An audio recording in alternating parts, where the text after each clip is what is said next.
We're not where we want to be. I think the word broken is a bit much, but we're not where we want to be. And that's clear. League position is a reality in the Premier League. We're 2-0 down in this game. So I think those things are just reality. We have to work against that and show in every way we can because we're in that moment. I don't think anything tomorrow will be better than winning the Champions League, from my opinion, because we had many moments on that run of difficulties against Barcelona in that game and Napoli and all this. It was a huge run where there were a lot of big achievements. But I understand your point. I think for us, considering the result now, considering the team we're up against, because in that moment that we're in, we have to fight really hard to make it happen. So, of course, that would be special. Thank you. Gary Cotterill, Sky Sports News. Hello, Frank. Hi, Gary. Obviously, you were disappointed after the game on Saturday. You used words like lacking capacity and in need of physical work.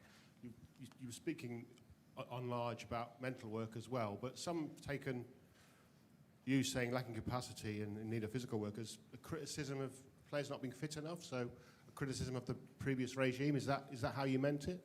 No, I think that's how you've taken it on that side, because I think I'm always big in football on personal responsibility as a player and as a group, to be fair. So when I'm talking like that, I'm not blaming anyone else on what I see now and what I see in the future. So it's just something that we have to address now and address going forward, because it's a big part of the game, and we do a lot of work and delve into the data, the statistics, the output of what we're putting into games. And this is absolutely, I think I said it the other day, not a question of commitment of players, but my job is to try and focus in on points that we can get better at to compete at this level.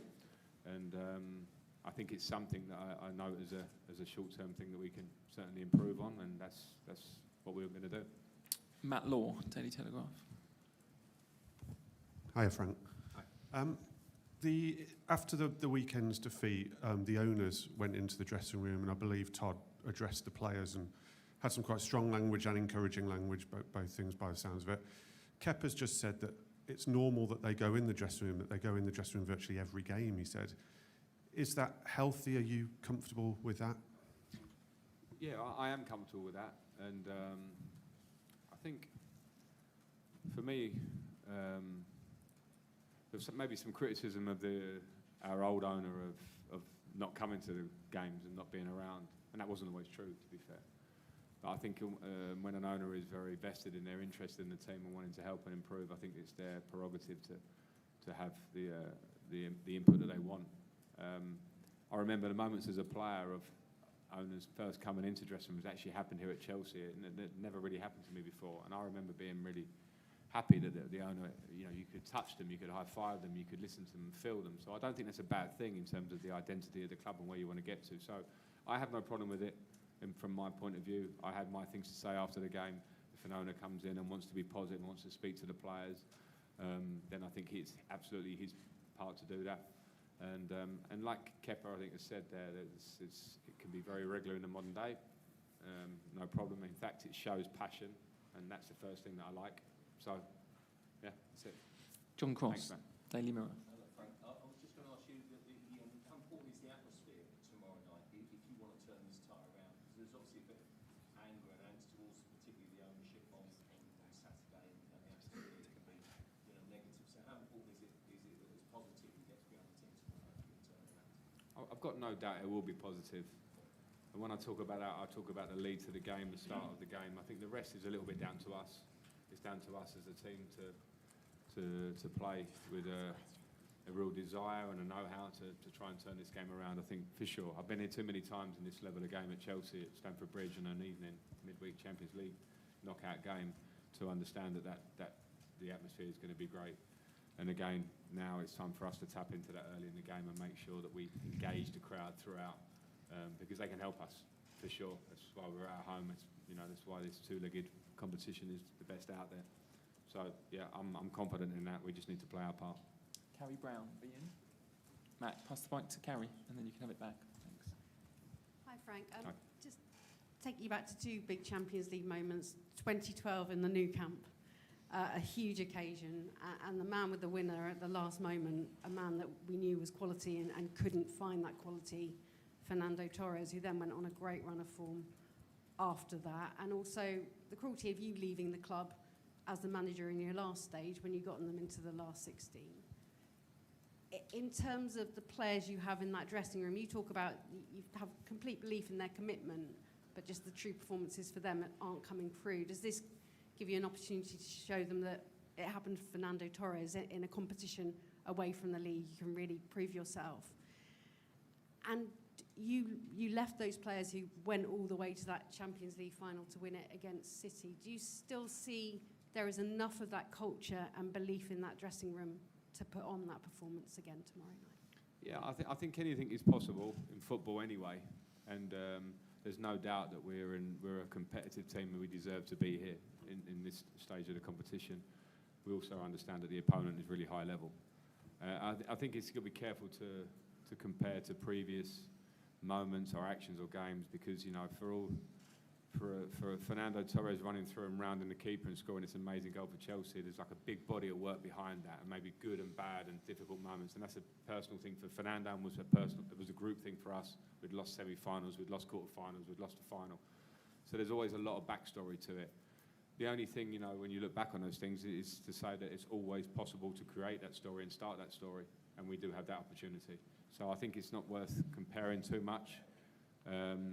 It's just worth focusing on the here and now with a little understanding that if we get things right, if we work hard, if we do the right things in the game, then anything is possible. Hang on, Kerry. We're going to give everyone a chance. Otherwise, there's too many people here. Front row, gentleman on the right-hand side with the headphones on. Pass the microphone along, please. Thank you. Hola, Frank.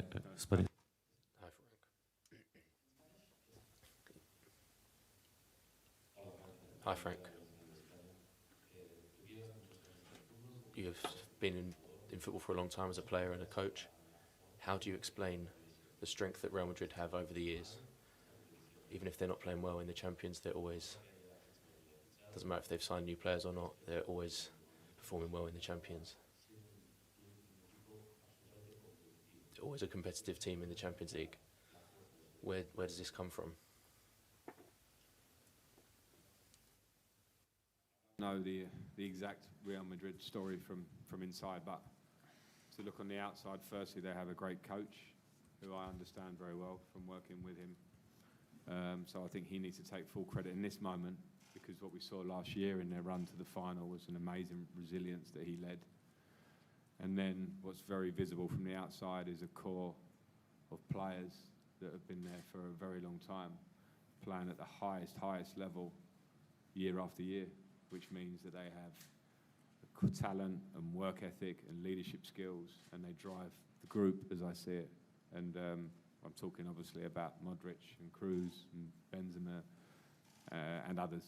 So I think they have a very good recipe for a team that will be successful over a period of time. They also have individual talent that can win a game in any moment, whether they are in control or without control.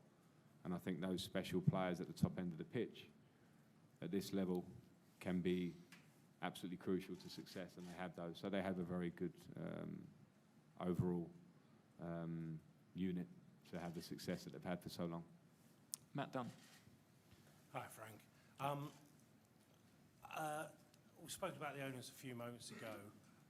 Regardless what happens to you in the next few weeks in the club, I'm sure as a sort of club hero, your interest is in Chelsea being in the best shape it is when you leave going forward.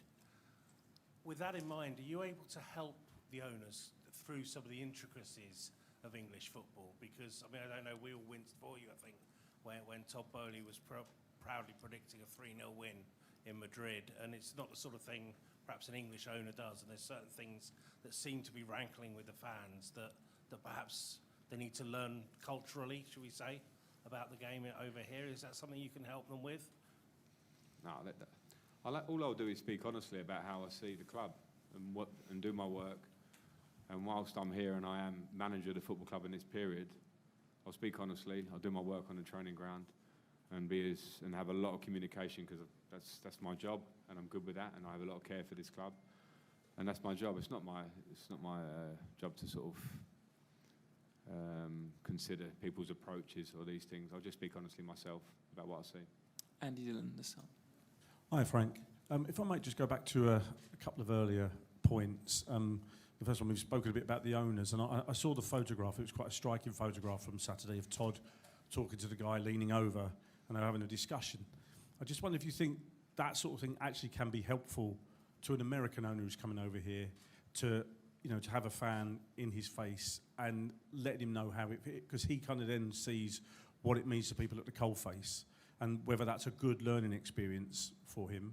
And secondly, you were talking about the players, and you mentioned personal responsibility and the data and stuff like that. I just wonder if you think then, as a group, these players could maybe give a bit more physically, and if that's the point you're driving at with that.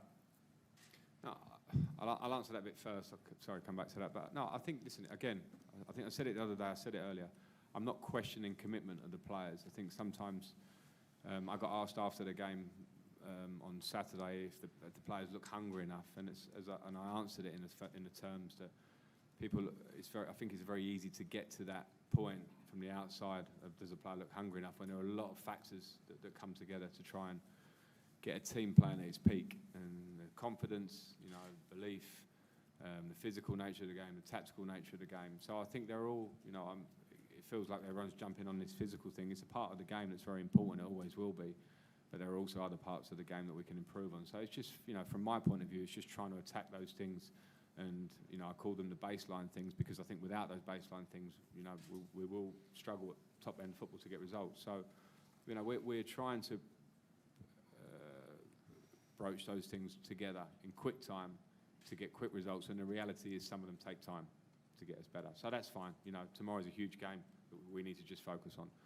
In terms of the ownership and fans, I think passion goes both ways. The fans show passion. I don't think that the ownership or anybody would come and be involved in Chelsea and expect anything else than the fans to have a complete passion for wanting this club to do well.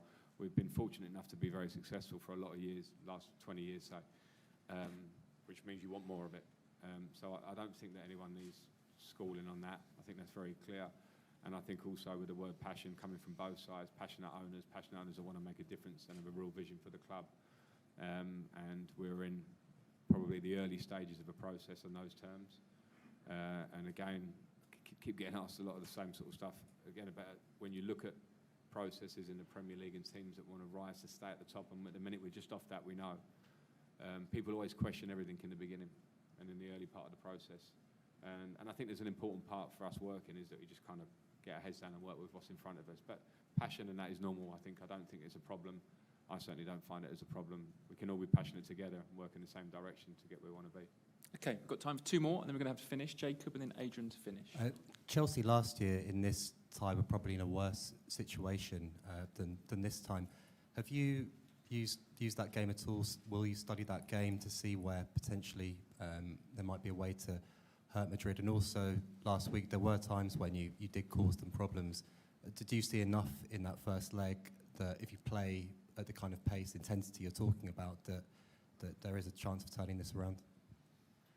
Yeah, I've studied both games from last year. I don't always study games from previous years, but I think it was important because there's a lot of similarities in personnel through the team, and so I felt it was important for myself and the staff to look at that.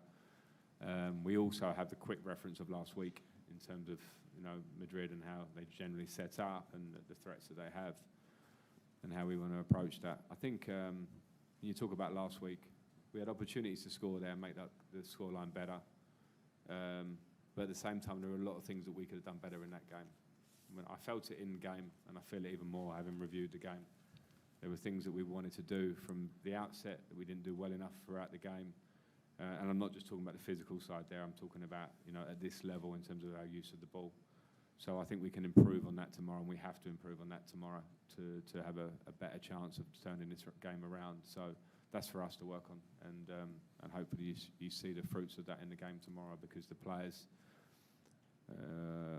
I'm quite clear with the players of where I see with that, and I know that the players have the capacity to really give this a good go, but we must get our game right and be better than we were last week. Okay, last question, Adrian Kajumba. Frank, because of how the season's gone, you're in a situation where if tomorrow doesn't go to plan, then the sort of main goals that Chelsea would have at the start of the season will all be gone. I just wondered how you may have dealt with that as a group and with the players. is that sort of a pressure that's sort of you can't avoid, and they just have to handle that?